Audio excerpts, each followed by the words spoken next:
तब फिर ज्ञान योग सिद्ध होता है। पहले कर्म करो, निष्काम कर्म करो, शास्त्रानुसार कर्म करो, आसक्ति रहित होकर कर्म करो। जब ये सिद्ध हो जाए तो फिर ज्ञान योग में जाओ। कर्म योग सिद्ध हुआ नहीं और तुम ज्ञान योग में चले गए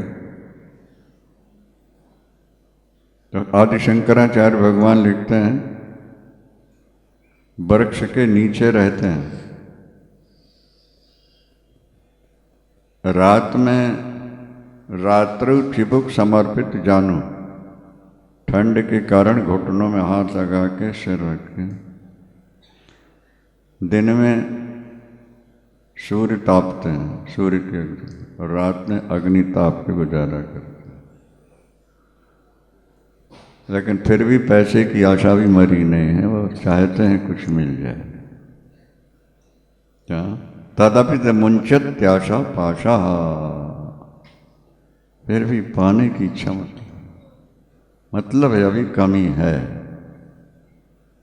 नहीं समझ में।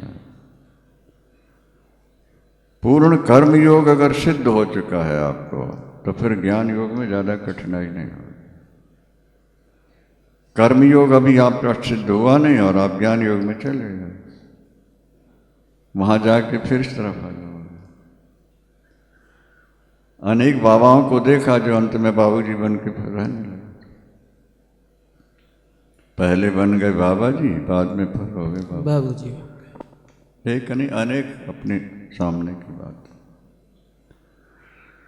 कर्म योग एक लक्ष्य बनाना है कि हमें ये जो तन मिला है ईश्वर को पाने के लिए मिला हुआ है, क्योंकि बिना शरीर के भजन नहीं होगा तो शरीर की रक्षा के लिए भोजन भी चाहिए, तो सिर छुपाने के लिए जो उसकी व्यवस्था कर।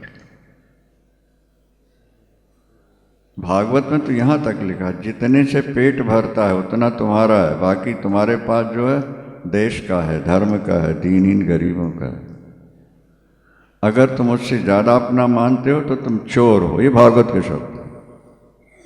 यावद भ्रियेत जठरम, यावद भ्रियेत तावत स्वत्वम ही देहिना, अधिकम यो विमन्येत शास्तेन, स्तेन संस्कृत में चोर को कहते, शास्तेनो दंड मरहत, दंड का भागीदार। जीवन का लक्ष्य ईश्वर की प्राप्ति है, तुम भटक गए हो, तुम उसके लिए रात दिन दौड़ रहे हो जो तुम्हें यहीं छोड़ दे, जो तुम्हें यहीं छोड़ के जाना, और जो तुम्हारे साथ जाने वाला है उस तरफ से तुम सोए बैठे हो। कथा हो रही, चलो समय नहीं है, व्यस्त है क्या, और वहां जाने से लाख रुपया मिल जाएगा, बोले चलो चलते हैं। पैसे के लिए तुम जहां कहो हम चलते हैं, कथा वथा बोले तो चलिए। ये ज़्यादातर सेठ लोग श्रीमतियों से यही कहते हैं, तू चलिए।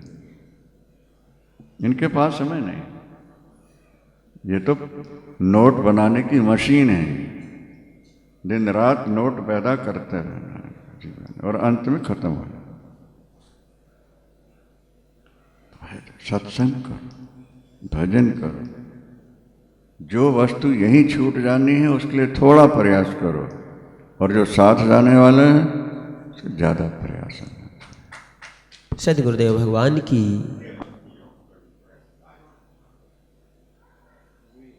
भक्ति योग वृंदावन बिहारी लाल की। कर्म योग में भक्ति योग, दो ही निष्ठाएं गीता बताई, वैसे भागवत ने 3 निष्ठाएं बताई भगवान, ज्ञान, कर्म और भक्ति। लेकिन गीता में कर्म योग में ही भक्ति योग है, क्योंकि जब तुम थोड़ा कमाओगे, सीमित रहोगे, निष्काम रहोगे, तो भजन अपने आप होने लगेगा तुमसे। तो कर्म योग में ही भक्ति योग का समावेश हो जाता है।